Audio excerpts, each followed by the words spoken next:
Part 1. The Invisible Prison. Most people live inside an invisible prison, unaware of the bars. The walls are made of ideas, beliefs they never chose, desires implanted by advertising, fears manufactured by media. The guards aren't armed men. They're algorithms, social norms, and the quiet pressure to conform. This is control perfected, not by force, but by illusion. The modern cage is elegant in its design. No one resists what they cannot see. The bars are constructed from the myths we swallow whole, the myth of progress, the myth of freedom, the myth of self. We are not dragged into servitude. We walk willingly, mistaking our chains for jewelry. The ghosts in the machine. Max Stirner called these illusions spooks, abstract concepts people worship without realizing they're man-made.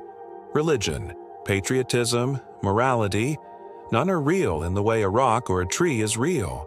They exist because enough people believe in them. Today's spooks are subtler: progress, equality, success.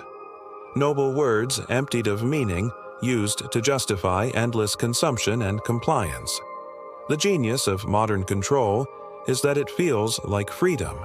You choose your brand, your political party, your lifestyle, but never question the system that limits your choices. The menu is vast, but you're still ordering from it. Consider the myth of self-improvement.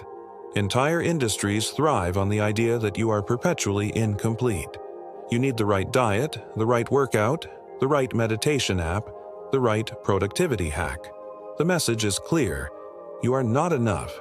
And so you chase an ideal that recedes like a horizon, always out of reach. The pursuit itself becomes the cage. The algorithmic overlords. Control no longer requires dictators.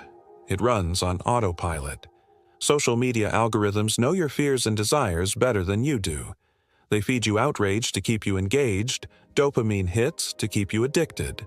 Netflix suggests, Spotify curates, Amazon predicts. You think you're choosing, but you're following a script written by code. The algorithm doesn't care about truth. It cares about engagement. It will show you what makes you angry, what makes you insecure, what makes you click. It doesn't matter if the content is false, so long as it triggers a reaction. The result? A population perpetually outraged, perpetually anxious, perpetually distracted. Even rebellion is commodified. Punk was once a middle finger to the system. Now it's a $20 t-shirt at Target. Activism becomes hashtags. Self-expression becomes branded content. The system doesn't crush dissent. It sells it back to you. The bureaucratization of the soul. Therapy culture pathologizes resistance. If you hate your job, you're burned out, not exploited. If you're angry at injustice, you need self-care, not revolution. Freud saw civilization as inherently repressive, but today we medicate the symptoms instead of curing the disease. Spirituality, once a path to liberation, is now a productivity hack. Meditation apps promise focus. Yoga studios sell stress relief. The Buddha sought freedom from desire. Modern gurus teach you to desire more efficiently. Even love has been bureaucratized. Dating apps turn romance into a marketplace. Relationships are optimized, like business deals. The language of therapy, boundaries, attachment styles, red flags, reduces human connection to a series of checkboxes. The myth of meritocracy. The lie that keeps the system running is meritocracy. The idea that success is earned and failure deserved. It turns oppression into a personal failing. If you're poor, you didn't hustle enough. If you're unhappy, you need a mindset shift. Never mind that luck and birth decide more than effort ever could. Marx called religion the opium of the people. Today, meritocracy is the drug. It keeps the poor blaming themselves and the rich believing they're self-made. Rockefeller built his empire on public railroads. Bezos relied on the internet, funded by taxpayers. But the myth persists because it's useful. The truth is uncomfortable. Success is largely arbitrary. The right connections, the right timing, the right birth lottery, these matter far more than grit or talent. But admitting this would collapse the illusion. So we keep pretending, because the alternative is too terrifying. The fear of freedom. Most people prefer chains to uncertainty. Kierkegaard called it dread, the vertigo of true freedom. It's easier to follow a script than to write your own. That's why ideologies thrive. They spare you the terror of thinking for yourself. The system doesn't need to silence dissent. It just floods the world with noise until no one can hear themselves think. Part 2. The Way Out.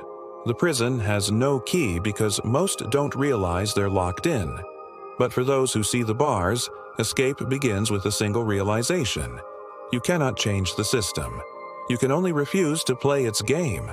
The death of privacy wasn't stolen. It was traded. For convenience, for connection, for the illusion of safety. Your phone listens, your smartwatch tracks, your social media is a psychological dossier. Foucault's panopticon, a prison where inmates police themselves, is now voluntary. If you have nothing to hide, you have nothing to fear, is the mantra of the enslaved. In 10 years, privacy will be a fringe lifestyle. The default will be surveillance, not because of tyranny, but because people demanded it. The theater of politics. Left versus right is a WWE match, scripted entertainment where the outcome changes nothing. The wealthy fund both sides. Corporations lobby all parties. The media fuels outrage to keep you invested in a rigged game. Voting is the illusion of participation. The harder you fight for your team, the more you prove the system works. Machiavelli understood power. Marx saw class struggle. Neither could have imagined politics as a distraction, a spectacle to keep you from noticing where the real decisions are made. The cult of busyness. Modern life is a treadmill disguised as a ladder. You're always moving, but never arriving. The cult of busyness ensures you don't have time to think. The French Revolution wasn't started by the overworked. It was philosophers with time to ponder. The 1960s counterculture came from students with leisure to imagine. Today, leisure is a luxury, and even that is commodified. Idle time is dangerous to the system. Netflix, social media, shopping, anything to keep you from realizing you're a slave. The last free men. Freedom isn't a right, it's a skill. The Stoics knew this. Marcus Aurelius ruled an empire but wrote about mastering his mind. Diogenes owned nothing but was freer than Alexander. Today's slaves aren't in chains. They're in debt, distraction, and despair, disguised as ambition. The way out isn't revolution. The system absorbs all resistance.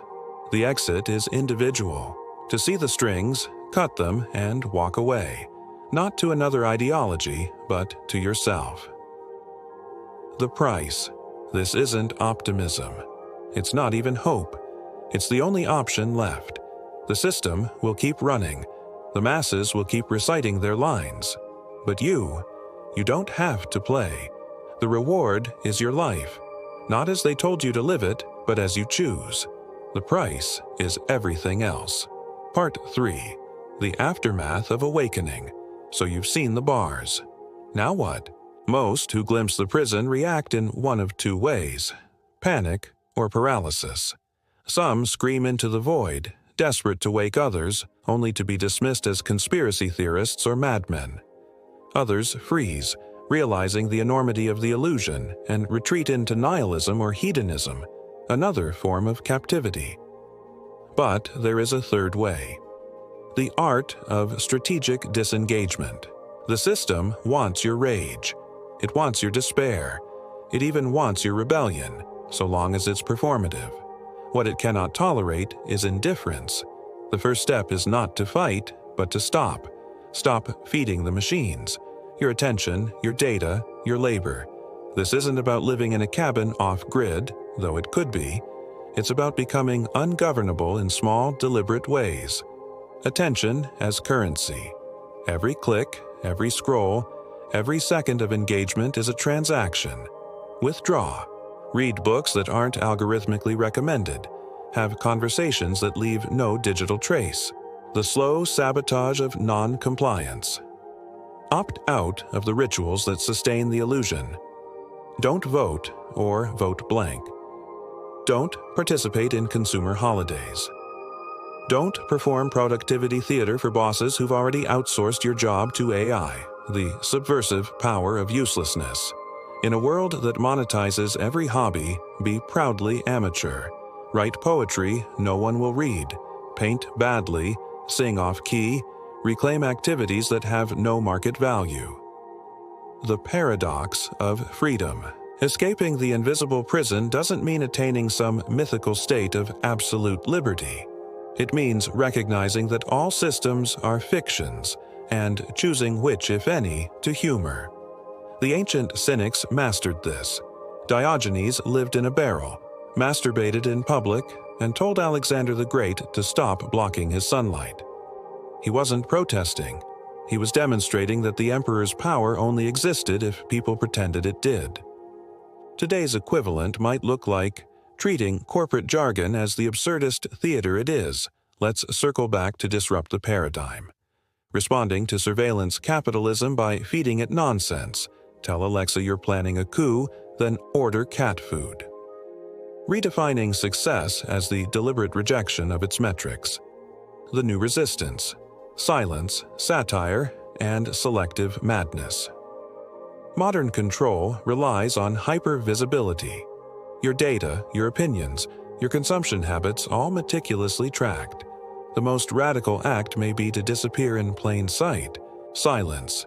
Stop explaining yourself. The system demands justification for every deviation. Why don't you have Instagram? Respond with shrugs or absurdity. I'm training for the Psychic Olympics. Satire. When forced to participate, exaggerate compliance to reveal the absurdity. Turn in corporate buzzword bingo as a performance review. Label your water bottle raw data, do not analyze. Selective madness. Like the medieval holy fools, use irrationality as armor. Send handwritten letters to CEOs asking if their mom is proud of them. Apply for jobs you're wildly unqualified for, with resumes written in haiku. The cost of clarity. This path isn't for everyone. Seeing through the illusion means loneliness. Most prefer the comfort of the matrix. Economic risk. Refusing to play the game often means poverty. The crushing weight of irony, knowing it's all a joke, doesn't make it funny. But for those who can bear it, there's a grim liberation in realizing you were never free to begin with.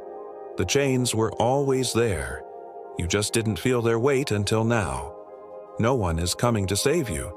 Not politicians, not gurus, not new technologies. The prison is made of belief.